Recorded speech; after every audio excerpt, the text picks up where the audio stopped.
lu boleh nggak sih nggak berlawanan sama orang? Saya bilang begini ceritanya. Kalau pintu keluar itu ke depan saya semua orang diinstruksikan untuk keluar. Tapi yang lain maunya nggak mau keluar gitu loh. Saya berjalan, pasti tabrak. Orang sedang ke belakang, saya lagi ke depan. Pasti nabrak nih. Terus supaya nggak usah aksi dong, saya berdiri diam deh. Nabrak juga, kamu juga nggak seneng karena saya berdiri diam gitu kan. Benar. Apa yang saya prototin, apa deh lu? Kira-kira gitu. Iya. Ya udah deh, saya sekarang balik badan deh. Supaya nggak lihat muka. Kalau saya nggak bergerak, Anda juga nggak seneng karena menghalangi Arus tadi. Harus kan? Iya. Maunya apa? Kalian pengen maksa saya Untuk ikut bareng gitu. jalan bareng. Ya. Itu yang masalah buat saya gitu loh. Terus kenapa nggak mau Pak searus sama mereka gitu? Apa sih yang bikin Bapak tuh nggak mau gitu, nggak tertarik? Saya Ya, bilang Pak ini Ahok kan- pertama ya motivasi tadi ya. Ya, tapi maksudnya kayak Bapak juga sebenarnya nggak perlu korupsi juga hidupnya udah cukup kan, Pak? Itu juga teori yang salah juga sebenarnya. Itu teori yang salah juga. Jadi waktu di kampung, saya ingat banget tuh orang kampung. Saya kalau kampanye kan suka tanya kan, tahu nggak kenapa mesti pilih saya? Jadi bupati, wow. Karena bapak sudah kaya, tidak mau korupsi lagi. Salah saya bilang. Mending lu cari yang miskin. Karena yang miskin ini mungkin dia baru pengen beli Honda Tiger waktu itu ada motor. Oh ya, masih keluar yang baru-baru. gede, baru gitu loh. Kalau saya udah pikir mau beli helikopter Honda nih. Skalanya beda. Jadi, terus saya maunya makan daging yang impor, gue bilang. Oke. Jadi, dia mungkin makan lokal udah enak sebelum dia naik kelas gitu. Benar. Jadi kalau dasar milih orang karena dia kaya, salah. Harus pilih karakter teruji, saya bilang. Karena orang kaya, kalau memang dia korup, makin gede makannya. Karena kan dia butuhnya lebih banyak. Betul. Nah, saya ini motivasi, lu mesti lihat. Ya, bapak saya yang bilang, salah satu kasih motivasi, itu bapak saya. Waktu itu saya sempat mau pindah ke Kanada gitu loh. Karena lihat korup kan masukin barang, semua juga ditekan kan. Kontraktor juga gitu, ya mau pindah ke Kanada. Terus bapak saya bilang, kamu jangan pindah. Rakyat butuh kamu. Butuh apa? Ya butuh kamu lah. Kamu yang sekolah tinggi di kampung aja dikerjain, gimana rakyat yang nggak sekolah? Ya juga. Terus, aduh, saya bilang muka minyak babi kayak kita apa gunanya, Pak? Bapak saya marah. Iya dong, Iya, kita kan cacatnya gampang banget nih. Iya. Untuk nekan saya kan cuma dua aja. Iya. Muka minyak babi ya asing-asing, Cina lah, Iya. kafir lah. Pokoknya udah percaya macam-macam lah. Betul. Tapi bapak saya bilang, jangan. Kamu percaya sama saya, satu hari kelak, rakyat akan milih kamu untuk memperjuangkan haknya mereka. Kamu nggak boleh pergi. Kamu harus stay di sini. Lo diam di sini. Ya udahlah, ngapain ribut sama bapak sendiri. Aku diam. Tapi cita-cita sih mau jadi konglomerat aja gue pikir. Oke. Ada satu kalimat bapak saya ngomong, saya selalu berpikir, kalau saya konglomerat, gue bantu orang miskin yang banyak. Kita bisa ngatur pejabat supaya untuk lakukan kehendak kita. Wah, itu pikiran saya nih. Iya. Kalau saya bisa di konglomerat, saya bisa punya partai politik, lalu saya bisa menentukan siapa mau saya angkat jadi bupati. Supaya kasih bantuan orang miskin yang membutuhkan, pokoknya yang pelajar, pendidikan, kesehatan, perumahan, infrastruktur, gua atur. Kau punya partai. Iya, benar. Maka itu saya gabung partai gitu kan. Iya. Tapi saya ingat kalimat bapak saya. Terus zaman reformasi, kemudian bapak saya waktu itu belum meninggal, masih zamannya Orde Baru. Mana ada yang kuasain partai secara mayoritas? Iya sih. Partai juga bisa ribut kalau Internal ya. dalam orang masing-masing. Tapi bapak saya bilang gitu, kamu pikir mau jadi konglomerat bisa bantu orang? Katakanlah di kampung kita sekarang, waktu itu upah minimum kabupaten itu 400 ribuan kalau nggak salah. Oke. Zaman bapak saya itu. Bapak saya bilang gini, katakanlah kamu baik hati mau bagi 500 ribu sama orang kampung kita. Kamu bilang, udah tiap bulan saya bagi 1 miliar deh. Cuma dapat 2.000 orang. Di kampung kita ada 7.000 nih. Betul. Ini bisa mati ke gencet tuh di pagar gara-gara dengar Ahok mau bagi tiap Duit, bulan ya. 500.000 gitu loh. Iya, iya. Bagi undiannya gimana? Heeh. Coba kalau kamu jadi bupati, Bapak saya bilang, kamu bisa membuat semua orang punya penghasilan seperti itu. Nah, jadi sebetulnya itu yang saya katakan, itu yang Bapak saya bilang. Jadi pejabat itu jauh menyenangkan. Lebih senang daripada ketika Anda untung 150.000 US dollar per bulan. Benar, kenapa? Saya contoh, saya kan suka cek HP. Kalau kita bangun mau ke toilet Pak malam, terus iseng cek. Dulu BBM atau WhatsApp. Ya. Orang, Pak, saya mungkin serangan jantung, Pak. Kan kita ada grup WhatsApp, saya tinggal lempar aja ke bagian kesehatan. Ini ada alamat ini, ada telepon ini, kamu coba cek. Alamat mana? Itu langsung dia jalan, kita perintah. Ya. Ya dong? Ya, ya. Termasuk ada orang gila, orang lapor sama saya. Ada orang gila di Semanggi. Jemput gitu. Wah, jalan-jalan telanjang. Saya tinggal lempar ke media sosial. Nggak sampai setengah jam, mereka udah kirim saya foto. Pak, udah dimandiin, udah rapi, pakai baju. Ya. Nah, itu senengnya. Ya, ya. Saya kira kamu jadi Beda, orang ya. kaya pun tidak pernah punya kesenangan yang seperti itu. Kelas. Ahok keren banget sih menurut saya. Kalau kita lihat kasus-kasus korupsi yang terjadi di berbagai daerah, salah satunya berita yang ada di DKI Jakarta. Di sini sudah banyak sekali yang memberitakan dari Detik News. Kita temukan 2 hari yang lalu sambangin DPRD DKI KPK geledah terkait kasus korupsi tanah Pulau Gebang.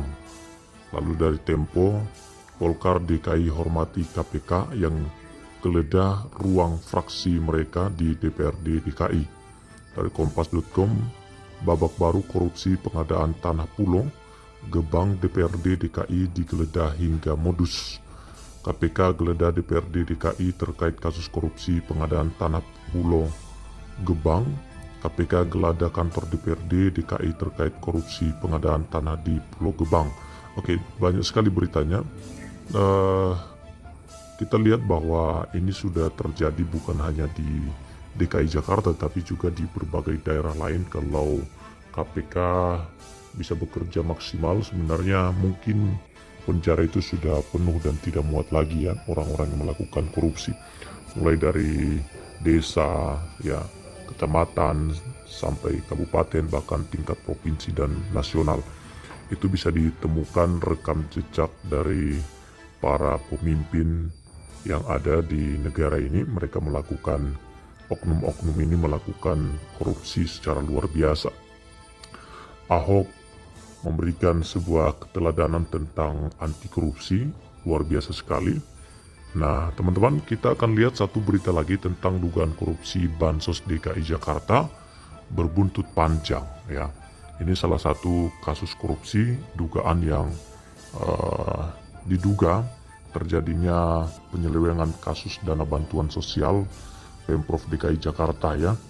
Tentang dugaan korupsi Bansos DKI Jakarta berbuntut panjang. Isu dugaan korupsi bantuan sosial Bansos Pemprov DKI Jakarta berbuntut panjang. Isu ini mulanya berawal dari media sosial dan akhirnya anggota dewan berencana memanggil otoritas terkait beras yang disorot itu. Awalnya isu ini muncul di Twitter Rudi Valinka ya, yakni Kurawa, yang diakses detik.com pada Kamis 12 Januari 2023. Dia menyebut ada dugaan korupsi bansos senilai 2,85 triliun rupiah. Semua berawal dari info whistleblower yang mengabarkan adanya penimbunan beras bansos milik Perumda Pasar Jaya tahun anggaran 2020 yang masih tersimpan di gudang sewaan di Pulau Gadung. Oke, jadi beras bansos ya, ini mengerikan sekali sih sebenarnya. Nah, dia memperlihatkan timbunan berkarung-karung beras di gudang, kondisinya rusak padahal masih kata Rudi Valinka alias Kurawa, beras itu seharusnya disalurkan kepada warga DKI pada 2020 sampai 2021 yang terdampak pandemi COVID-19. Pelaksanaan tugas PLT Badan Pembinaan Badan Usaha Milik Daerah BPBUMD Fitria Rahadiani telah mengkomunikasikan dengan Perumda Pasar Jaya. Adapun beras yang rusak ditimbun sebagaimana disampaikan Kurawa itu adalah beras sisa. Sementara untuk sisa stok beras di Pulau Gadung, berdasarkan hasil koordinasi dengan Perumda Pasar Jaya, sisa stok tersebut merupakan sisa stok dari usaha retail perusahaan, kata Fitria saat dihubungi detik.com. Oke, jadi itu keterangannya ya, tapi belum jelas banget ini apakah betul itu. Kepala Dinas Sosial DKI Jakarta, Premi Lasari, menjelaskan kontrak dengan Pasar Jaya selaku BUMD DKI yang mengelola sembako selesai pada akhir 2020. Dia mempersilahkan publik menunggu milik siapa gerangan beras yang rusak di gudang itu. Laporan pertanggungjawaban atas beras bansos pandemi COVID-19 sudah rampung. Dia juga sudah menjelaskan hal ini ke KPK. Hasilnya tidak ada masalah. PSI adalah parpol yang lantang bersuara soal ini. Mereka meminta KPK bergerak. DPRD bakal panggil Pasar Jaya. Satu perusahaan DKI yang menangani pangan yakni Pasar Jaya akan dipanggil untuk dimintai keterangan oleh Komisi B DPRD DKI Jakarta. Kami tadi rapat di internal untuk mengatur schedule rapat kerja dengan mitra termasuk BUMD. Nah, hal seperti ini pertanyaan seperti ini insya Allah akan kita masukkan ketika kita masuk ke jadwal dengan Pasar Jaya, kata Ketua Komisi DPRD DKI Jakarta Ismail di DPRD DKI Jakarta, Jalan Kebun Siri, Jakarta Pusat. Ya. Selanjutnya kata KPK, kita akan lihat di sini, Komisi Pemberantasan Korupsi KPK mempersilahkan masyarakat untuk melapor siapa soal dugaan korupsi bansos di DKI Jakarta itu. Peran aktif masyarakat berpengaruh terhadap kondisi birokrasi bebas korupsi. Tetapi prinsipnya bila masyarakat mengetahui dugaan korupsi, silakan kami membuka pintu seluas-luasnya selebar-lebarnya melalui berbagai kanal yang ada di KPK untuk melaporkan kepada KPK, kata Kepala Bagian Pemberitaan KPK Ali Fikri Jumat 13 Januari 2023. Ya, jadi teman-teman banyak sekali kasus-kasus korupsi yang sudah kita lihat bersama. Di DKI Jakarta juga adanya dugaan kasus korupsi tentang Formula E yang diselenggarakan tahun lalu ya, dan sampai sekarang masih dipertanyakan soal itu. Saya nggak tahu nanti apakah kita juga mendapatkan titik terang itu. Nah, mudah-mudahan bisa diperjelas itu. Nah, wartawan dilarang masuk gedung DPRD DKI pasca penggeledahan KPK. Petugas pengamanan dalam alias Pamdal melarang wartawan memasuki gedung DPRD DKI Jakarta pasca penggeledahan Komisi Pemberantasan Korupsi KPK kemarin. Dari pantauan Tempo, penjagaan di pintu masuk diperketat. Petugas Pamdal berdalih tidak mengizinkan wartawan masuk lantaran menunggu arahan dari Kepala Hubungan Masyarakat Humas DPRD DKI untuk memastikan rapat terbuka bagi media. Kami belum bisa mengizinkan masuk menunggu arahan Kepala Humas, kata salah satu petugas kepada wartawan Rabu 18 Januari 2023. 5 petugas Pamdal tampak berjaga di sana, ada juga seorang berpakaian baju polisi yang turut mengawasi lalu lalang orang di gedung DPRD DKI. Petugas mengecek seluruh tamu yang hendak masuk ke gedung. Tamu diperbolehkan masuk dengan syarat harus menunjukkan tanda pengenalan atau berupa KTP. Padahal hari ini Komisi A Bidang Pemerintahan DPRD DKI Jakarta mengadakan rapat kerja Dinas Kependudukan Pencatatan Sipil. Rapat diagendakan berlangsung pukul 9 hari ini. Sementara itu Ketua Komisi A Mujiono mengatakan rapat terbuka untuk media. Kata dia melalui pesan singkat, kemarin KPK menggeledah gedung DPRD DKI. Berdasarkan informasi tim KPK tiba di kantor DPRD sekitar pukul 15.30 dan ditemukan adanya dugaan korupsi yang terjadi di DKI Jakarta dan itu akan segera ditelusuri kebenarannya.